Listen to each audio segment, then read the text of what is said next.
Buenas tardes. Bueno, nos encontramos hoy en el marco de la campaña mundial del Día de la Salud Mental Materna, en la charla que vamos a mantener junto con Ivana Moyano, Mariela Rossi y yo, María Agustina Capurro, y el tema que nos convoca es parentalidades actuales. La intención de nuestro intercambio hoy es poder ir conversando sobre algunos puntos en los cuales venimos trabajando las tres, y es un tema que nos convoca y que nos interesa. Introducir sobre todo en el marco de esta semana, porque entendemos que en esta época nos encontramos con algunos conceptos que necesitamos repensar, ampliar y expandir, y poder introducir las nuevas configuraciones familiares en el marco de la atención de la salud mental perinatal.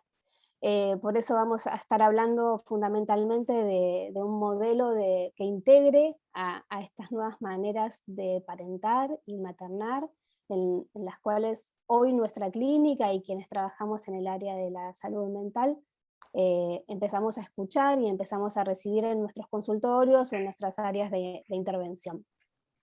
Así que bueno, la idea es ir intercambiando por este lado, contando con la presencia de Mariela, que trabaja específicamente en técnicas de reproducción humana asistida, y que por eso nos interesaba tener su voz para repensar justamente qué vienen a mover las técnicas en relación a lo familiar. Las escucho y las invito a intercambiar. ¿Querés? Empiezo yo. Dale. Sí, dale. Sí. Bueno, antes que nada, sumamente agradecida por la invitación, y me parece también muy novedoso y muy interesante que podamos empezar a conversar de cómo las técnicas de reproducción humana asistida se entrelazan y son parte de lo perinatal. Y me parece que muchas veces quedan como por fuera, y se empieza a pensar en lo perinatal a partir de la llegada del embarazo. Y me parece que es interesante pensar todo lo que antecede a la llegada de ese embarazo, a la conformación de las familias, porque todo eso tiene un impacto también en cómo será procesado, ¿no?, ese embarazo, cómo será inscripto ese niño o esa niña, y cómo será el devenir de esa familia. Así que bueno, antes que nada eso. En relación a las familias, como menciono, me parece que es interesante pensarlas en plural, justamente, y pensarlas a partir de un concepto de diversidad, ya que las técnicas justamente posibilitan e incorporan la diversidad, en tanto disocian elementos que antes de su surgimiento aparecían anudados. Esto es, el elemento biológico, el elemento volitivo y el elemento genético, y luego el elemento legal o filiatorio. Las técnicas de reproducción humana asistida son realmente un cambio de paradigma, ya que instalan una manera de pensar la filiación, de pensar lo biológico, de pensar lo genético, de manera disociada.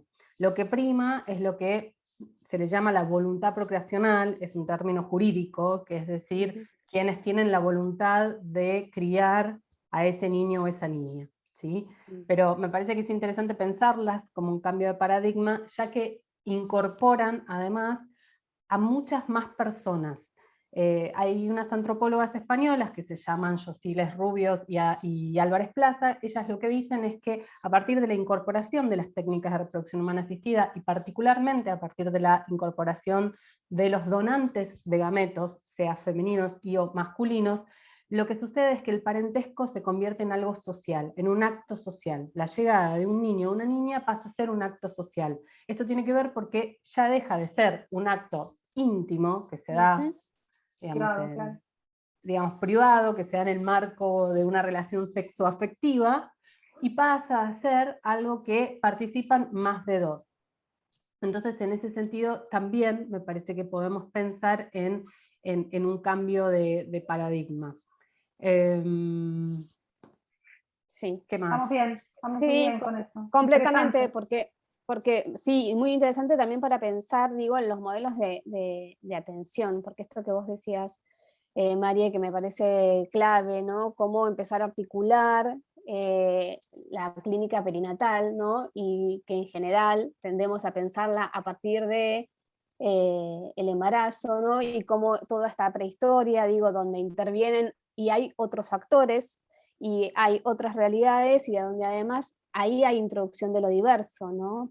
Entonces, para pensar en esto de que cuando hablamos de salud mental materna, probablemente con ese paraguas no estamos incluyendo a otros modelos de configuraciones familiares donde también llegan niños o niñas, ¿no? Y donde también hay una adaptación a esa llegada, donde también puede ser plausible de malestar psíquico o de sintomatología, donde también puede ser necesario el abordaje interdisciplinario, ¿no? Y por eso es tan importante pensar en cómo estos modelos de ahijar, ¿no? Novedosos en nuestra clínica, ¿sí? Que se van filtrando permanentemente, necesitan ser pensadas desde lo vincular, ¿no? Y ya no solo desde una única figura, ¿no? Pensando en esto de lo materno, ¿sí? Incluso pensando en aquellas familias donde lo materno no está, digo, donde no hay una madre,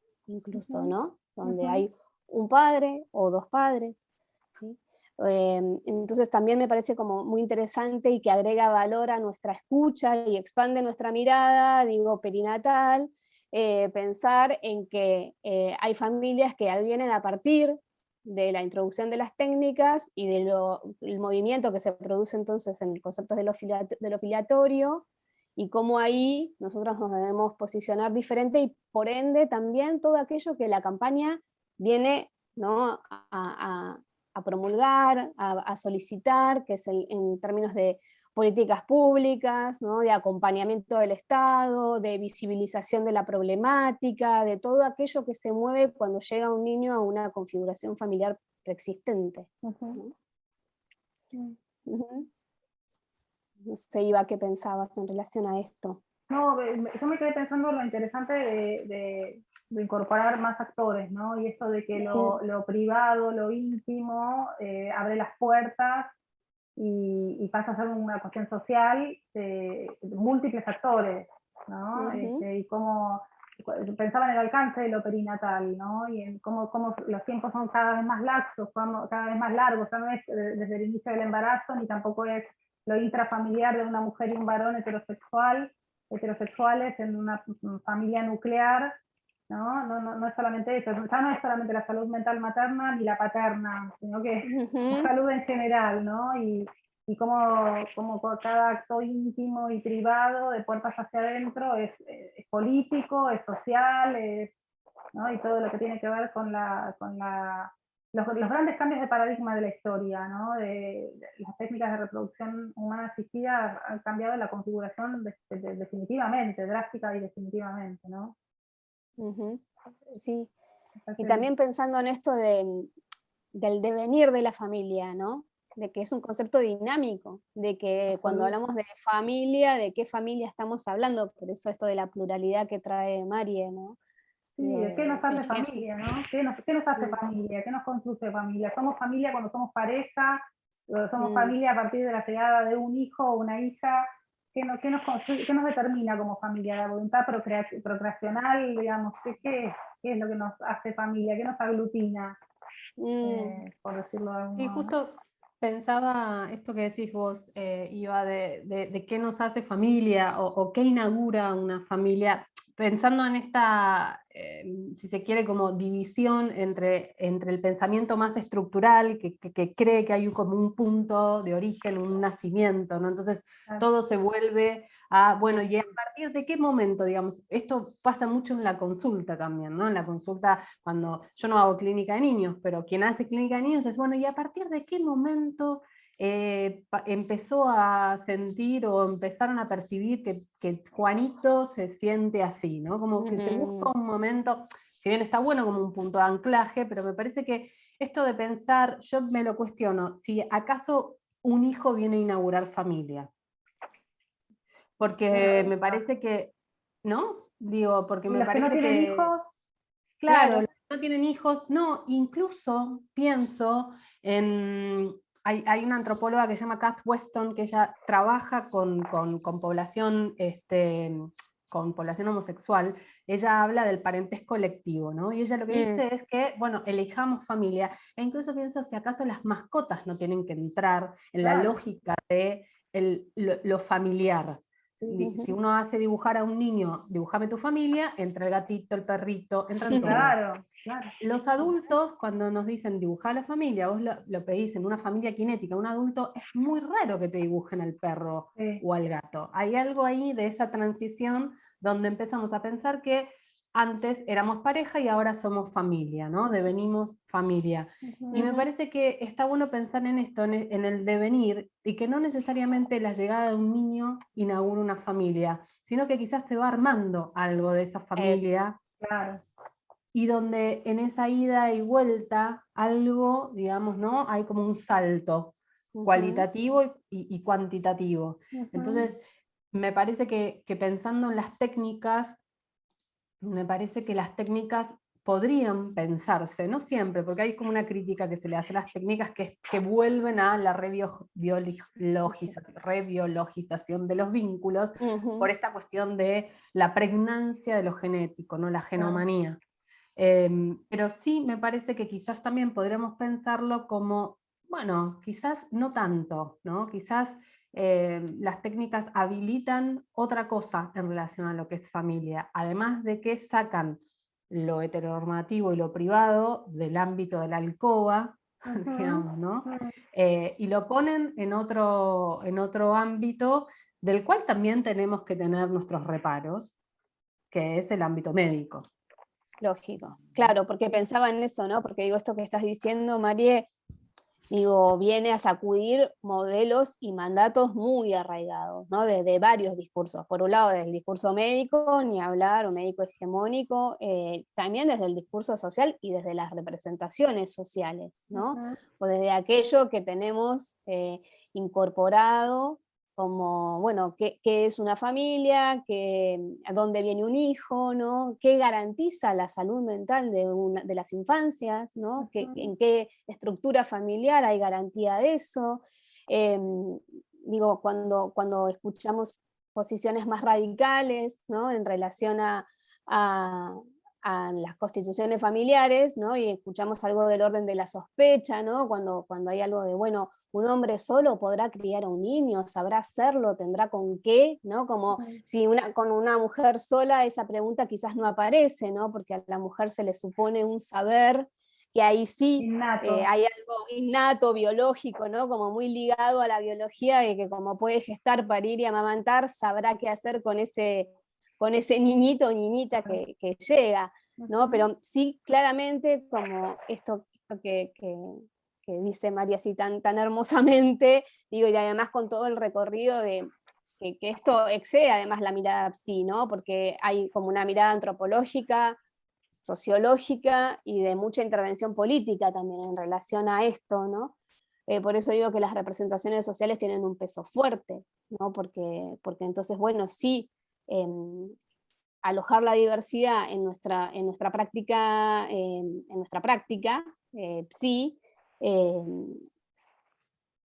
hace que tengamos que trabajar sobre nuestros propios prejuicios, sobre nuestras propias formaciones, ¿no? De base que tenemos que revisar, también sobre la reinterpretación de síntomas y malestares, ¿no? Que hoy tienen que ver con cuestiones más epocales y que nosotros venimos pensando por ahí desde teorías que respondían a otros momentos y que estaban inscriptas en otros momentos de las épocas. Y esto me parece muy interesante porque además contamos con un montón de investigaciones recientes, ¿no? Muy actuales, de hecho, ¿no? que apoyan esta mirada, ¿no? Pensaba también en esto que decía María, de la mirada biológica y demás, pero al mismo tiempo hay muchas investigaciones de los correlatos neurohormonales de las tareas de cuidado que vienen a demostrar que no necesariamente quien gestó o parió puede ejercer las tareas de cuidado de ese niñito o niñita recién nacido, e incluso toda su biología se pone al servicio de esa tarea, ¿no? Entonces también hay como, empieza a haber como estudios, digo, entre diferentes disciplinas que se articulan para ayudarnos a pensar la clínica de la diversidad parental, ¿no? Así es. Interesante. También el discurso jurídico, ¿no? Se siente interpelado, ¿no? Con todo esto, ¿no? Cómo se nombra y cómo se inscriben estos hijos, hijas, cómo se inscriben, cómo se llaman, esto que decíamos recién de cuánto nos queda corto el lenguaje para poder hablar tranquila, incluyendo todas las diversidades, ¿no? Pero viene a interpelar justamente todo, ¿no? Un cambio de paradigma es eso, ¿no? Sino que Sí, Sí. y también pensaba esto que decías, Agus, de cómo nosotros tenemos que revisar nuestros propios constructos teóricos. Somos sujetos, sujetas, y como tal estamos atravesadas por nuestros propios sesgos. Pero digo, tenemos que poder revisar aquellas cuestiones que damos por universales. Digo, en esto de pensar si acaso dos papás, ¿no? Se ponía muy en discusión si dos papás podían criar niños y niñas sin que estos tuvieran alteraciones psicopatológicas graves. Golombok, digamos, demostró durante sus estudios longitudinales de que los niños que nacen en familias diversas no muestran ni tienen ninguna alteración psicopatológica, sino que lo que influye es el medio en el que se crían, y lo que importa allí es digamos, la tarea de sostén y corte, ¿no? Bien a lo Bleichmar. Pero digo, revisar el tema del constructo de complejo de Edipo como universal, por ejemplo, porque si no podemos salirnos de pensar eso, vamos a pensar que aquello va a ser patológico, es decir, la salida hacia la exogamia de la niña es el deseo de hijo. Me parece que tenemos que empezar a pensar que estamos en otro momento, donde se ha además vapuleado y se ha menospreciado lo predípico y la importancia de lo predípico, digamos, ¿no? En esto de la crianza, donde también los varones se puedan involucrar, y eso va a generar otras crianzas posibles y otras maneras de pensar a las masculinidades y a las feminidades. Totalmente. Y pensar en términos de funciones, como vos decías, ¿no? Sabemos que necesitamos la función de sostén, porque si no el bebé humano no podría sobrevivir, eso lo sabemos del periodo de exterogestación, sabemos del proceso de maternaje, a mí me gusta también decir el proceso de paternaje que se tiene que construir, sí o sí, y que son funciones que muchas veces las hemos visto. ¿Cuántas veces hemos visto que una sola persona cumple ambas funciones? O que una red de sostén de esa mamá sola, de una familia monoparental, por elección o no, o de las dinámicas de familias, las familias que aparecen como heterosexuales y nucleares y demás, y devienen en monoparentales por una viudez, ¿no? Me parece que también podríamos pensar, porque ¿cuánto se patologiza? Ah, no, ella es una mamá sola y entonces tiene atrapado a su hijo, ¿no? Porque es una mamá sola, y encima que la pobre mujer enviudó, se la revictimiza después como juzgándola como madre, ¿no?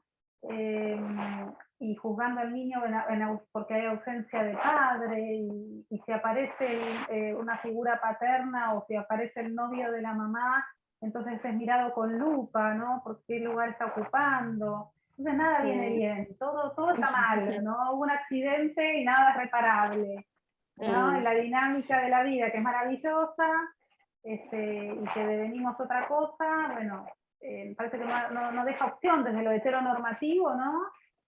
Siempre hay que normalizar, todo hay que normalizarlo, ¿no? Hay una regla de la que no hay que correr. Sí, pensaba esto de que nada viene bien, porque me parece que estamos pensando desde lo uno, ¿no? Desde el pensamiento de lo uno, que es ¿qué es lo uno? En el caso que nos digamos que hoy estamos reunidas, es la familia heteronormativa nuclear blanca. Clase media, claro. Clase media, y te sumo, anglosajona, claro, digamos, sí. americana y demás. Sí. Ahora, suceden un montón de otras cosas, y lo que queda como lo otro es lo que queda desvalorizado, que tiene que ver con aquellas que no cumplen con los parámetros de lo que debería ser la familia, ¿no? La familia de la foto, los chiquitos rubios, la mamá, el papá, qué sé yo, más de publi y demás. Pero me parece que es justamente todo lo otro lo que enriquece la familia. Claro, justamente. Entonces Sí. está bueno pensarlo como eso, ¿no? Como, bueno, esto es un modelo y hay otros. Que hoy está empezando, digamos, la realidad es que la familia heteronormativa nuclear está empezando a, digamos, a tambalear un poquito, digamos, ¿no? Ya lo decía Rudinesco, pero creo que sigue siendo el modelo. Y de hecho, cuando uno se encuentra en la clínica con aquellas mujeres que quieren tener, digamos, un proyecto de maternidad, sea digamos, porque no tienen pareja, o sea porque sus parejas no lo comparten, lo que primero que te dicen es, pero no va a haber padre, no sé. Y llego a esta situación después de haber esperado encontrar una persona con la cual armar pareja y que esa persona quiera entonces tener un hijo con otro. Es como, después de duelar todo aquello, ¿no? Empiezan se habilita, sí. Y justamente las antropólogas estas tienen otro paper que es maravilloso que llaman ciudadanas a este tipo de mujeres, porque son mujeres que corresponden a una clase social media alta, porque se pueden bancar, porque pueden hacer un tratamiento, profesionales que han, digamos, postergado quizás el acceso a su maternidad por no encontrar pareja, por cuestiones profesionales, entonces ellas dicen ciudadanas de primera, madres de segunda. Y me parece increíble el título, porque así es como también ellas se perciben, ¿no? Como que hay algo allí del no padre. Pensá en esto que vos decís, Iva, una misma persona puede ser, digamos, cumplir la función, y muchas veces, inclusive en una misma familia, donde hay dos, en un proyecto biparental, hay veces también se intercambian esas funciones. Absolutamente. Claro, por supuesto, son dinámicas, Son claro. dinámicas. O cuántas veces hay dos y la función la cumple una sola o uno solo, ¿no? Cuántas veces el cuadro aparece como en una figura heteronormativa, blanca, de clase media, tal y tal y tal y tal, y hay una sola, se me sale decir una sola porque lo que veo en la clínica es que suele ser femenino el lugar, el lugar de la que hace mucho, la que hace de corte, la que hace de límite, la que hace de esto, la que hace de sostén, ¿no? Incluso, bueno, el ingreso económico más abultado de la casa también a veces lo trae la mujer, digamos. Me parece que es interesante profundizar ahí la mirada, agudizar la mirada, ¿no? Y entender justamente que no todo lo que vemos es lo que parece evidente es tal, ¿no? Tal cual. Me parece que eso es muy interesante. Como Sí. las funciones tienen que estar, necesitamos que estén. Lo que sabemos es que la salud tiene que ver con eso, tiene que ver con que las funciones estén en tiempo y forma, que haya una asimetría entre quienes son los padres y las madres, o las madres solas, o los padres solos, o quienes sean, y los que son ahijados o ahijadas. Sabemos que hay distintos modelos parentales, que pueden ser más autoritarios, más democráticos, más negligentes o lo que fuere. Sabemos que el más democrático es el más exitoso, ¿no? Bueno, una sabe ciertas cuestiones que merecen todo el tiempo estar revisadas, todo el tiempo cuestionadas. Y también me parece como súper interesante en esto que venimos, que viene como sobrevolando la conversación, que es bueno como repensar, ¿no? Mandatos, repensar posicionamientos teóricos, repensar la escucha, repensar, no, bueno, también repensar en relación a la salud mental de este periodo, ¿no? Cuando nosotros trabajamos en este periodo de la perinatalidad o de lo que abarca el deseo de hijo, el embarazo, el parto, el posparto y los 2 primeros años de vida de un chiquito, aquellos, ¿no? Hasta el ingreso a la primera infancia, bueno, justamente como cualquier sistema familiar donde llega un niño o una niña requiere de acompañamiento, de escucha, de armado de red, ¿no? Nosotros trabajamos mucho en nuestra clínica y desde Materna con Ivana fundamentalmente en proporcionar red, ¿no? En garantizar que eso esté, porque a veces incluso en modelos de familias heteronormativas tradicionales y convencionales también es necesario ampliar esa red.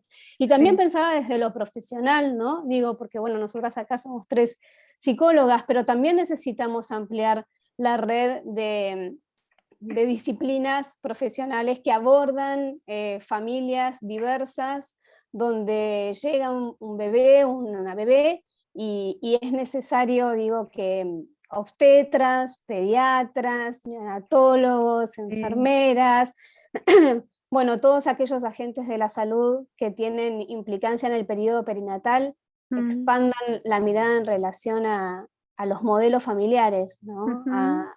En qué formatos hoy podemos encontrarnos en nuestras intervenciones. Entonces, me parece que también es un desafío trabajar transdisciplinarmente esta mirada, ¿no? Que también en el ámbito de las TRA por ahí hay como un acercamiento distinto, porque bueno, quienes se acercan a las técnicas muchas veces son parejas o no parejas, pero digo donde hay más diversidad, ¿no? Sin embargo, por ahí en los ámbitos más macro, bueno, esto necesita como ser repensado permanentemente, ¿no? Por esto del devenir. Incluso más allá de que sí, en el marco de las técnicas quizás quienes se acercan, uno podría pensar que no son solo parejas heterosexuales, y eso en nuestro país es posibilitado porque en el año, digamos, nosotros tenemos ley de cobertura, para quienes quizás no saben, que se sanciona, es la 26.862, que se sanciona en el año 2013, y esa ley es posibilitada por 2 leyes anteriores. En el año 2010, la ley de matrimonio igualitario, claro, ¿sí? Y la ley de identidad de género. Nosotros como país latinoamericano, y creo que primero en el mundo fuimos el primer país en otorgarle un DNI a una niña, que, digamos, a un niño, una niña que nace niño y que se autopercibe niña, que es el caso Luana. Exacto.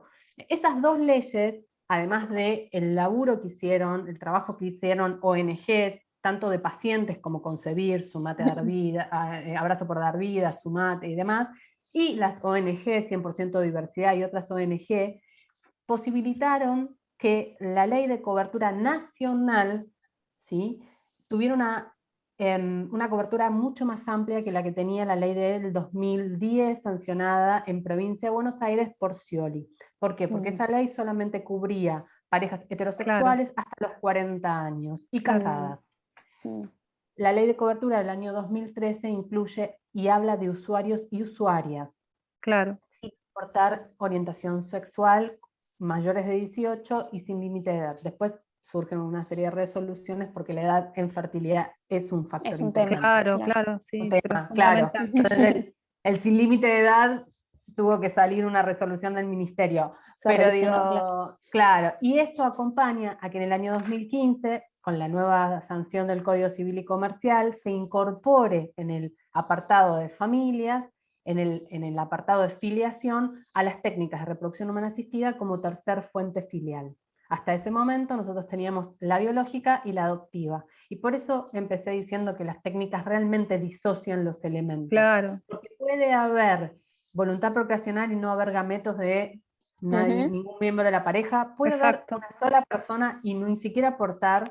Puede haber una gestación por gestación que, bueno, que no está regulada y tiene que ser caso por caso. Es decir, hay un montón de elementos que están disociados, o puede haber gametos de ambos, es decir, biológica, genética, y una mujer geste y voluntad procreacional, pero por alguna dificultad no se logra el embarazo espontáneo. Entonces, me parece que sí, nosotros recibimos una diversidad de personas, aunque quienes más consultan, te diría que son aquellas parejas heterosexuales que no pueden lograr el embarazo espontáneo, o como lo llaman comúnmente natural.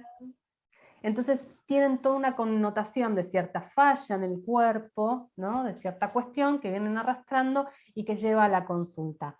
Y estamos recibiendo en los últimos años, sí, es verdad, un incremento de estas mujeres que quieren acceder a una maternidad sin una pareja, o quizás una pareja que ya tiene sus hijos, y quieren, digamos, ¿no? tener un hijo, y todo lo que se les arma en relación a la mirada social, al armado de red, porque necesitan una red para poder alojar a ese niño o esa niña, todos la necesitamos, y todo lo que se les genera.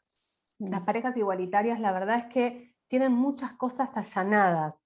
Creo que ya vienen, digamos, con una mirada, lamentablemente, ¿no? Ya vienen acostumbrados a una mirada, y además ya vienen con la cuestión allanada de que van a necesitar sí o sí de la donación de un gameto. El imperativo biológico ahí ocupa otro lugar. Sí, Claro, o no lo ocupa. A mí me gusta decir que ya vienen bastante duelados, ¿viste? Vienen duelados. Vienen muy duelados, porque ya, entonces es como muy allanado el camino para la práctica nuestra, ¿no? En muchos casos. Es gente que ha renunciado a muchas cosas y que se ha abierto a otras opciones. Estaba pensando recién en esto del embarazo natural, si es que hay algo natural en el ser humano, ¿qué es lo más natural en el ser humano? Lo antinatural.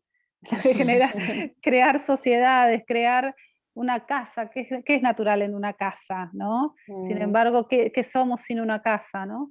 Y pensaba en los vericuetos y en todo lo que hemos logrado, digo hemos como si yo hubiese luchado en algo, pero digo, todo lo que el ser humano logra buscarle el vericueto a la biología, ¿no? A mí pensaba, yo tengo en este momento una paciente que ella me deja mucho hablar de ella, que tiene 49 años, perimenopáusica y en proceso de embarazarse de su segundo matrimonio, que no tiene hijos él, entonces ella en proceso completamente perimenopáusica en proceso de ovodonación, ¿no? Y que está atravesándolo y en cualquier momento se embaraza, si es que lo logra, ojalá que sí, ¿no? Y el entrecruzamiento de esto, yo digo, va a estar puérpera y menopáusica, y perimenopáusica, y amamantando y menopáusica, si es que quiere amamantar, ¿no? A mí me tiene como muy alucinada la apertura de cabeza que tengo que hacer para entender estas maravillas que pasan, ¿no? Si eso no es devenir, ¿qué es? ¿No? Nada, Sí. pienso en eso. Y pensaba en eso, ¿no? Como cuando vos abriste la pregunta de, bueno, ¿qué nos hace familia? ¿No? Y cuando es una pregunta que todo el tiempo, digo, en estos temas está presente, porque entonces, bueno, ¿qué es ser familia? ¿Qué es ser pariente? ¿Quién es el padre? ¿Qué es la madre? ¿No? Como son preguntas que todo el tiempo aparecen y hay que repensar.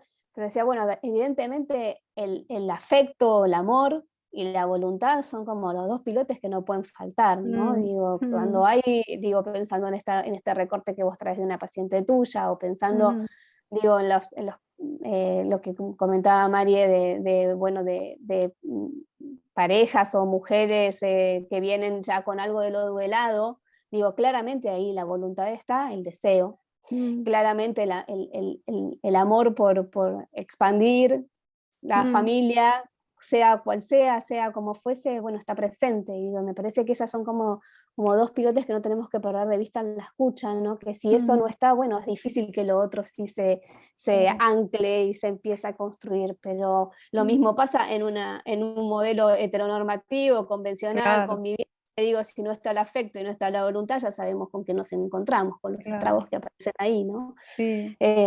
Entonces es muy interesante como poder corrernos de las figuras, las funciones, los roles, lo biológico, lo genético, lo parentesco, como para poder empezar a hacer como una escucha más transversal, ¿no? Y digo, desde las problemáticas de la salud mental perinatal o de los trastornos del ánimo perinatal, digo, también es interesante esto, ¿no? Porque siempre como el enfoque muy puesto en la mujer, ¿no? Y en la mujer de vino madre, y ahí es donde, bueno, también es interesante pensar como en un abordaje familiar, ¿no? Vincular, sea cual fuese esa familia, sea quien fuese que la componen, pensando en quienes van a alojar psíquicamente a este bebito o bebita que acaba de llegar, ¿no? Y que necesita de todo esto que venimos hablando, ¿no? De ser narcisizado, de ser investido, de ser cuidado, de ser sostenido, de ser frustrado. Digo, bueno, ¿quiénes van a ser los asimétricos ahí? No importa, pero sí lo que importa es que podamos alojarlos desde lo profesional, ¿no? Cuando hay algo de la consulta, ¿no? De la necesidad de la consulta. Sí, esto de que no importa cómo sea la familia, todos la queremos y todos la necesitamos y tenemos el derecho absoluto a tener una familia, y esa familia tiene todo el derecho también a ser sostenida en etapa perinatal, ¿no? Eso me parece que es fundamental. Sea como sea, tenemos la obligación de sostener a los que están más vulnerables, en el momento de la vital más vulnerable, los viejitos que necesitan de nosotros, los niños que necesitan y las niñas que necesitan de nosotros, y las personas que están en la etapa más fuerte, si querés, más joven o más vital. En el caso de cuando uno piensa en gente joven, ¿no? Siendo madre o padre, necesitan de nuestro sostén, de los que estamos al lado. No se puede solo, ni hay derecho a dejar a la gente sola, ¿no? Eso es importantísimo. Sí, pensaba, Agus, cuando estas preguntas que nos hacemos, ¿no? ¿Qué es familia? ¿Qué es un padre? ¿Qué es una madre? También en esto de ¿por qué se deviene madre? ¿No? ¿En qué momento una mujer deviene madre? Porque ubicarlo a partir del momento en que está embarazada o que da a luz, me parece que es volver a la biologización de algo que no es biológico y que tiene que ver, más que nada, digamos, ¿no? El lema de la maternidad será deseada o no será, entonces, ¿cómo es? Y pensaba que quizás inclusive podés criar a ese niño o a esa niña, pero habilitarte y apropiarte de ese lugar a medida que va criándose ese niño o esa niña. Porque si no, me parece que listo, a partir del momento en que parió, vamos a cuidar a la mujer que devino sí, a la mujer que es madre. Y es como, bueno, nada, pensaba en los casos de gestación por sustitución, digamos, ¿no? Allí hay una mujer que acaba de dar a luz, que tiene toda la cuestión hormonal, que tiene toda la cuestión afectiva, porque desconocerla es banalizar un acto que por sí es complejísimo, pero que no sé si podemos llamarla madre, porque si no la mujer que va a criar ese niño, bueno, quizás puede haber más de una madre, digo, no sé, o quizás ese niño puede ir viendo, digamos, ¿no? Como elegir también algo de eso, si bien tiene que haber una asimetría, bueno, digo, es una pregunta que me hago. Sí, está muy bien. ¿No? Quizás la pregunta inicial que guió mi inicio en este tema hace ya en el Paleolítico, como digo siempre, fue ¿qué lleva a una mujer a querer ser madre? Eso cuando estaba en la facultad, ¿no? Fue como, che, pero ¿qué pasa con esto? Y hoy la pregunta es, ¿cuándo una mujer se vuelve madre? Digamos, ¿no? Una paciente me decía a mí, yo siempre soy bastante gráfica y hago dibujos, ¿viste? Y entonces digo, imagínate que tu cabeza tiene muchos cuadraditos diferentes que son pedacitos de tu identidad. Vos en tu trabajo, en tu familia de origen, con tu pareja si la tenés, con tus amigos, tus tiempos de ocio, todo eso está acomodado y asimilado en un yo. Y de repente ese yo se te va a tener que abrir porque viene un cuadradito nuevo de afuera, que es este bebé o esta bebé, hasta que vos hagas este cierre, ¿sí? Y la paciente me decía, ¿y este cierre cuándo? ¿Cuándo? Porque esto es eterno. ¿Este cierre cuándo? Y yo siempre digo que tengo una hija de 23 años y digo, ¿y este cierre cuándo? Si ahora tengo una hija adulta y estoy aprendiendo a ser mamá de una adulta. Que me interpela todo el tiempo y entonces, sí, ¿cuándo? ¿Qué sé yo? ¿Cuándo? ¿Cuándo sos mamá? Cuando dicen el día más feliz de la vida, el día que parí, el día que estás rota al medio y que te pasó todo, ese es el día más feliz, ¿cómo? Bueno, no sé cuándo. No sé cuándo, no se sabe cuándo. Y seguramente habrá un cuándo muy distinto en cada caso, ¿no? Digo, porque en algunos será antes de que ese cuadradito sea real, en algunos sea cuando ese cuadradito sea real, digo, con el Claro. bebé real, con el bebé deseado, con el bebé fantaseado. Digo, bueno, claramente en cada caso, digo, la maternidad vendrá en un momento diferente. Lo que está claro es Claro. que hay una crisis ahí, hay un movimiento que irrumpe y que tiene un tiempo no delimitado, y que en ese tiempo hay vulnerabilidad, y que en ese tiempo hay Sí. necesidad de acompañamiento, y que en ese tiempo es en el que nosotras tres trabajamos justamente, Sí. de las familias, y encontramos un montón de vicisitudes y de malestares y de angustia y de necesidad de poner y encontrar palabras, pero sobre todo de ser acompañados, ¿no? Entonces lo interesante me parece de nuestro intercambio de hoy, y también para ir cerrando, es poder dejar este mensaje, ¿no? La necesidad de expandir los conceptos, de expandir el posicionamiento, y pensar como, bueno, ya que estamos hablando de cambios de paradigmas, ¿no? Como de una salud mental materna hacia una salud mental perinatal que incluya, ¿no? Que sume a todos aquellos que conforman familias hoy. Y también pensar que, bueno, que necesitamos intervenir desde ahí, ¿no? Para que la atención de las configuraciones familiares todas sean de forma equitativa y sean de forma justa, y que haya marco social y político para alojarlas, ¿no? A todos quienes necesiten atención en este periodo, en la llegada de nuestros hijos e hijas. Así es. Bueno, les agradezco un montón, fue un placer para Un mí. placer enorme, Un placer enorme. también. Cambio. Muy lindo. Bueno, Muchas muchas gracias. gracias, y nos vemos en la próxima, y siguen otras charlas para que puedan ir sumándose, recuerden, en el canal de YouTube, que estarán toda esta semana diferentes conversaciones entre profesionales de diferentes países hispanoparlantes. Un cariño para todos, muchas gracias. Adiós. Ahí está. No, ahí volviste a ¿Vos? grabar.